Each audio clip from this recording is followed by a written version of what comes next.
Hello students, welcome to physics bouquet. Last video में हम discussion किए थे लाइन इंटीग्रल के बारे में। आज का वीडियो में हम डिस्कशन करेंगे पाथ डिपेंडेंस और path independence of line integral. Actually क्या होता है, तो जो सपोज ये एक कर्व है ए बी, हम एक वेक्टर फंक्शन एफ लिए, तो ये जो लाइन इंटीग्रल प्रीवियस क्लास में हम जो पढ़े हैं कि ये जो एंड पॉइंट्स होते हैं लाइन इंटीग्रल, ये दो एंड पॉइंट्स के ऊपर डिपेंड करता है और वेक्टर फंक्शन के ऊपर डिपेंड करता है। उसके सिवा ये दोनों फैक्टर के सिवा और भी एक फैक्टर के ऊपर डिपेंड करता है, वो है पाथ।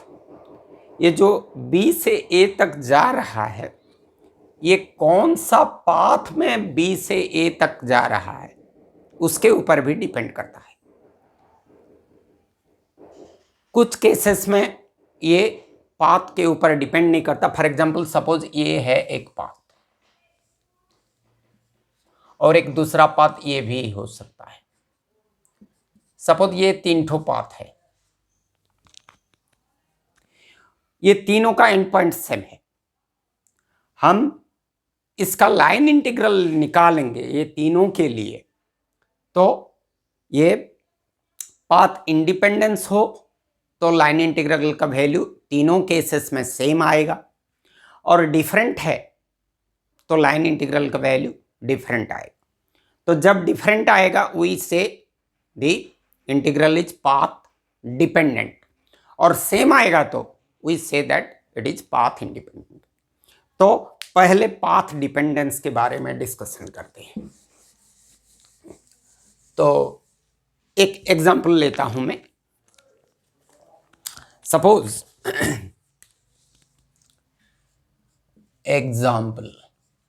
एग्जाम्पल में सपोज वेक्टर एफ, जो वेक्टर फंक्शन दिया हुआ है एक्स वाई जे कैप, और दोनों पाथ है curve number one is given like this, r1 t is equal to t i cap plus t j cap. ये एक पाथ है, और दूसरा पाथ है r2t is equal to t i cap plus t square j cap. ये एक straight line का equation है और ये एक पैराबोला का equation. That means this C2 is a parabola और ये एक स्ट्रेट लाइन।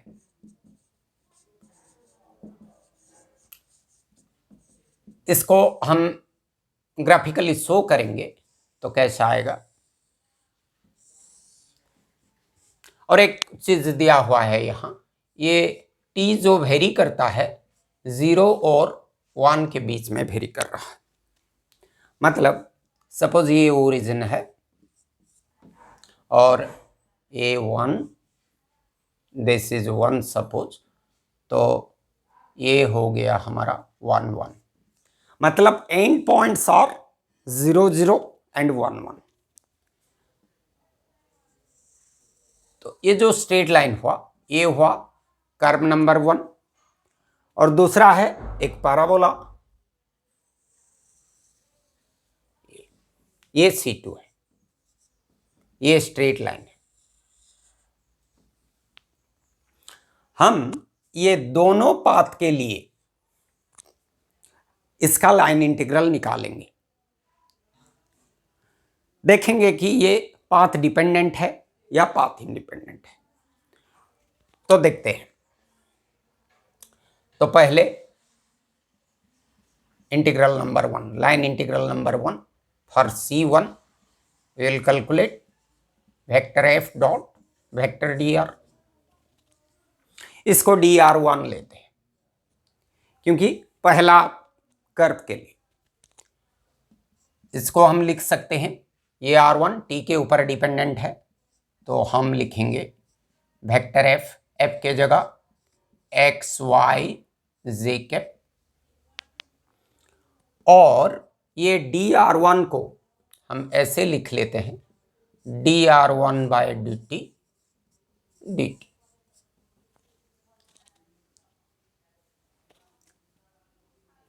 राइट, ये D R one by D T D T तो हो गया डी आर वन। मगर यहां देखो, ये आर वन टी इतना है, तो हमारा D R one by D T कितना होगा, वन आई कैप प्लस वन जे कैप, मतलब ये हो गया x y j cap I cap plus J cap d T.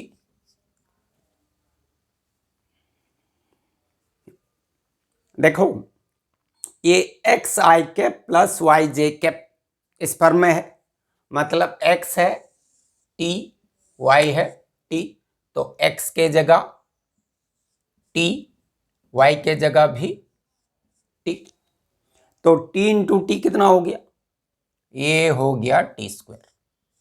So T square j cap dot i cap plus J cap d T. इसको थोड़ा dot product में, इसका T very करता है 0 से 1 के बीच में, तो यहां हम लिखेंगे 0 से 1। नाउ 0 से 1 T square j cap dot i cap, J cap dot i cap becomes 0, j cap dot j cap becomes 1, so it becomes T square D T. मतलब ये हो गया t Q by 3 and integration limit is 0 to 1, सो हो गया 1/3। Answer this much. अभी इस बात के लिए same F dot D R निकालते हैं, लाइन इंटीग्रल निकालते हैं। देखते हैं ये 1/3 निकला है।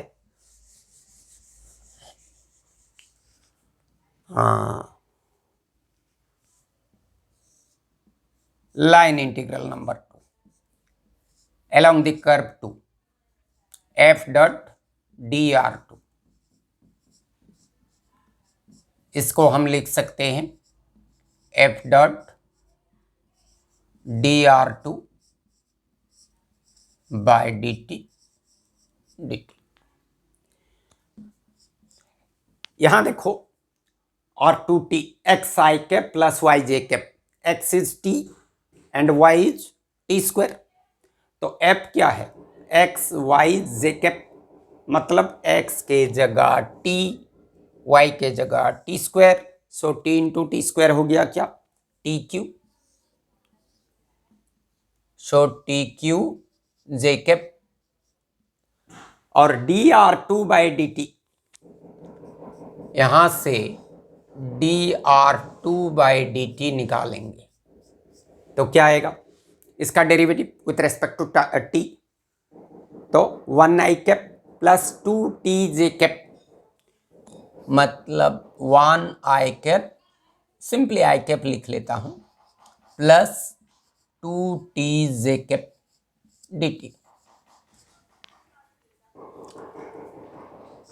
Again j cap dot i cap 0, j cap dot j cap 1, t cube into 2t, t cube into 2t, so 2 बाहर आ गया, t cube into t T four D T, मतलब ये हो गया t5/5 0 to 1, सो 2/5। सो दोनों आंसर डिफरेंट है, so line integral is dependent on path, right. तो हम पता कैसे करेंगे कि ये पाथ इंडिपेंडेंट है या पाथ डिपेंडेंट है, मतलब ऐसे वैल्यू नहीं निकाल के, सपोज एक फंक्शन दिया हुआ है, वेक्टर फंक्शन दिया हुआ है, सपोज एक वेक्टर फंक्शन दिया हुआ है f is equal to 2xi cap plus 2yj cap plus 4zk cap. हमको मालूम करना है कि इसका लाइन इंटीग्रल पाथ डिपेंडेंट है या पाथ इंडिपेंडेंट है। उसके लिए हम क्या कर सकते हैं, हमारा ऐसा एक वेक्टर फंक्शन, ऐसा एक स्केलर फंक्शन हम निकालेंगे जिसका ग्रेडियंट लेने से, सपोज एक स्केलर फंक्शन स्मॉल f है, उसका ग्रेडियंट लेने से f के साथ सेम हो रहा है, तो ये f पाथ इंडिपेंडेंट है। समझ में? यहां हमारा वेक्टर f इतना है, हमको ऐसा एक स्केलर फंक्शन निकालना है, इसको वेक्टर पोटेंशियल बोलते हैं, वेक्टर पोटेंशियल बोलते हैं, राइट। तो हमारा फिजिक्स में क्या होता है, E is equal to grad five, ये स्केलर पोटेंशियल है, राइट। ये मतलब इलेक्ट्रिक पोटेंशियल, ये इलेक्ट्रिक फील्ड, ये दोनों के बीच में रिलेशन। तो ऐसा यहां vector function is equal to gradient of a scalar function इस फॉर्म में आ सकता है, तो ये पाथ इंडिपेंडेंट है। देखो यहां देखो, ये ग्रेडियंट ऑफ f, इसको यहां f को सपोज मैं लेता हूं x square plus y square plus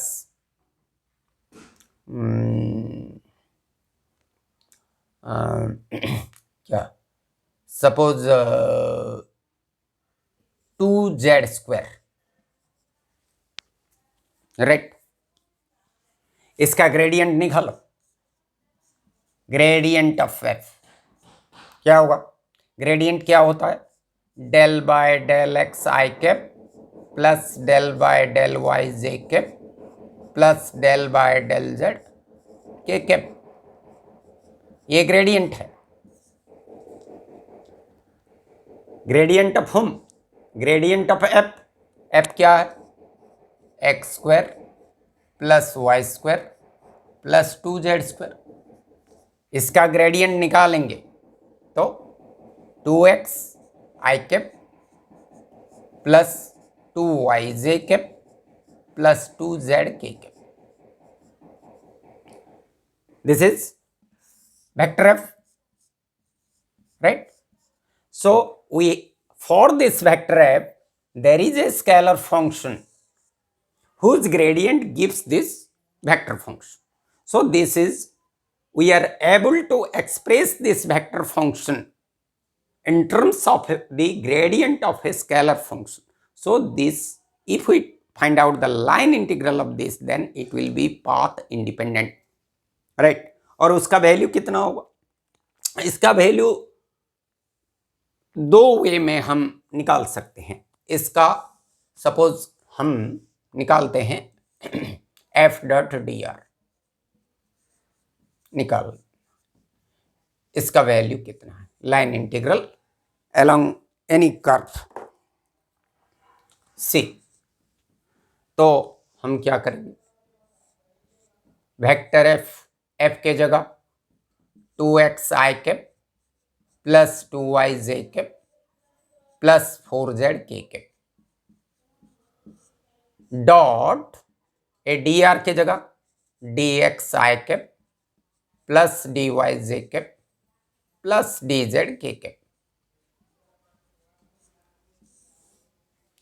तो ये आ जाएगा 2x dx plus y dy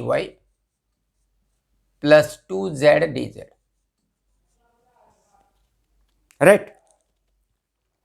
तो हमारा ये दिया हुआ है, इसका वैल्यू हमको 0 से 2 में निकालना है। हमको जो 0 2 एंड पॉइंट्स दिया हुआ है, ये एक एंड पॉइंट, ये एक एंड पॉइंट, ये एंड पॉइंट यहां से यहां तक हम कई सारे पाथ में जा सकते हैं। तो यहां क्या लिखेंगे 0 to 2, यहां 0 to 2, ये x भी 0 to 2, y भी 0 to 2, z भी 0 to 2, इसलिए मैं एक 0 to 2 लिख दिया। तो क्या आ जाएगा, ये x² 2 प्लस y² 2 प्लस ये z² 2, 2 कैंसल हो जाएगा, z²। Now take the integration limit, ये 2² 4/2 मतलब 2, ये भी 2 प्लस 4, और ये 0 तो 0 हो जाएगा, 2 2 4 4 8, 8 इंटू 2 16। So answer is 16। ये एक प्रोसेस है। और एक प्रोसेस भी है जो पाथ इंडिपेंडेंट होता है। पाथ इंडिपेंडेंट होने से ये प्रोसेस हम यूज कर सकते हैं। क्या है वो प्रोसेस, बताता हूं। हमारा f क्या आया, f आया x² plus y² plus 2z², ये स्केलर फंक्शन आया। तो हमको निकालना है 0 0 0 और 2 2 2 एंड पॉइंट्स के बीच में f.dr निकालना है। और हमने कंफर्म कर लिया कि ये है पाथ इंडिपेंडेंट। तो हम क्या कर सकते हैं, f ऑफ ये सपोज पॉइंट A, ये पॉइंट B, तो f2 2 2 माइनस f0 0 0। अभी इसमें डाल लो 2² प्लस 2² प्लस 2 इंटू 2² माइनस ये 0 हो जाएगा। तो कितना आया, 4 प्लस 4 प्लस 8 हो गया 60। इस प्रोसेस में भी हम निकाल सकते हैं लाइन इंटीग्रल, मगर ये प्रोसेस में कहाँ यूज कर सकते हैं, जो पाथ इंडिपेंडेंट है, अदरवाइज नहीं यूज कर सकते, राइट।